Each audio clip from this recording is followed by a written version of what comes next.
सम्मान न दिला दिया जाए तब तक ये लड़ाई रुकने वाली नहीं है।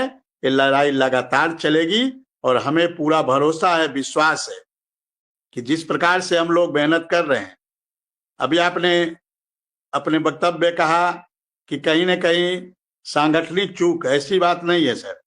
संगठन अपने स्तर से लगा हुआ है। अब चूंकि संगठन के हाथ में प्रयास है, संगठन के हाथ में संघर्ष है, संगठन के हाथ में पैरवी है, तो संगठन इन सब चीजों को बखूबी कर रहा है। इसमें कहीं कोई कमी नहीं है, चाहे अनुदेशक का संगठन हो, चाहे शिक्षा मित्रों का संगठन हो। हमें लगता है पूरी ईमानदारी से दोनों संगठन काम कर रहा है और इसमें कहीं कोई गुरेज नहीं है। काम लग कर रहे हैं, लोग संघर्ष कर रहे हैं, प्रयास कर रहे हैं और उसी संघर्ष और उसी प्रयास का देन है कि हमें लगता है 2-4 दिनों में, मतलब 1 हफ्ता के अंदर बहुत कुछ अनुदेशक शिक्षा मित्रों को मिल सकता है। ऐसा मुझे संभावनाएं दिखाई दे रही है क्योंकि सब कुछ चल रहा है, बहुत कुछ पाइपलाइन में है। और जैसे ही माननीय मुख्यमंत्री जी की से बैठक होगी, बेसिक शिक्षा मंत्री जी की और प्रमुख सचिव जी की और डीजी मैडम की, हमें लगता है उस दिन बहुत कुछ निर्णय उत्तर प्रदेश के अनुदेशक और शिक्षा मित्रों के पक्ष में आ जाएंगे और शासनादेश उसके बाद जारी होंगे। तो उत्तर प्रदेश का अनुदेशक उसी बैठक का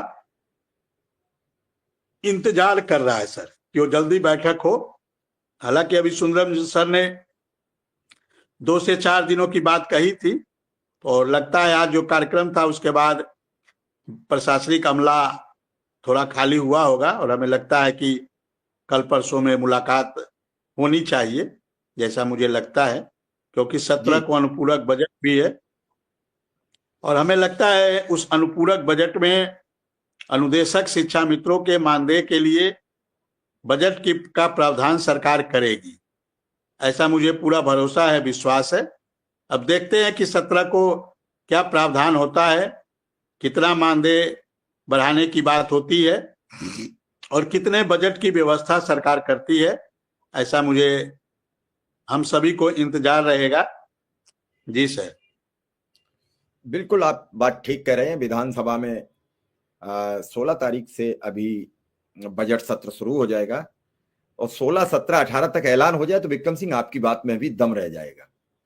हमें लग रहा है कि 18 तक कुछ घोषणा हो जाए ताकि आपने जो वादा किया वो भी पूरा हो जाए, अनुदेशक शिक्षा मित्र को भी राहत मिल जाए। सोचते सोचते अब परेशान है। हाँ, विधायक जी से बात हुई है और मैं बार बार उन्हीं के लिए फोन कर रहा हूं कि 8:30 बजे उन्होंने कहा था कि मैं आऊंगा, क्योंकि सब लखनऊ निकलने की अब तैयारी है माननीय विधायकगणों की। कल शाम तक सभी विधायकगण और मंत्री, मुख्यमंत्री, डिप्टी सीएम सब कल लखनऊ में होंगे शाम को। पहले दिन जब सदन चलेगा सबकी सदन में उपस्थिति, और चूंकि अनुपूरक बजट 17 को पेश होने का चर्चा है तो 17 को सब लखनऊ में रहेंगे और उसके उसी दौरान अगर कुछ अच्छा मैसेज आ जाए, अच्छी खबर आ जाए, तो मैं समझूंगा कि एक बहुत अच्छा टारगेट, एक बहुत अच्छा समाधान शिक्षा मित्र अनुदेशकों के लिए हो गया। यह समाधान शिक्षा के लिए होगा, शिक्षा की प्रणाली के लिए होगा, प्रदेश के भटक रहे उन छात्रों के भविष्य को सुधारने के लिए होगा, प्रदेश की शिक्षा व्यवस्था और अच्छी हो जाएगी और बेहतरीन होगी। ये शिक्षा मित्र अनुदेशकों का जो गिफ्ट होगा ये बेहद खूबसूरत शिक्षा प्रणाली को सुदृढ़ करने के लिए होगा।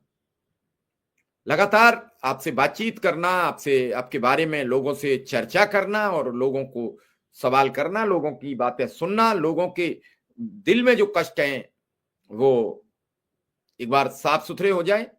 आज मैंने कहा था कि जो राकेश कुमार जी थे बदायूं के, उनकी बेटी की शादी को लेकर हम चर्चा करेंगे। चूंकि विधायक जी एक बार आ जाते तो फिर हम उस पर बातचीत करते, अकाउंट ओपन कर देते, उनके बारे में भी चर्चा कर देते।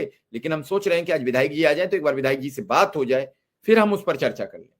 क्योंकि विधायक जी से हमारी करीब 12 बजे बात हो गई थी आज, और अभी मैंने लिंक भेज रखा है।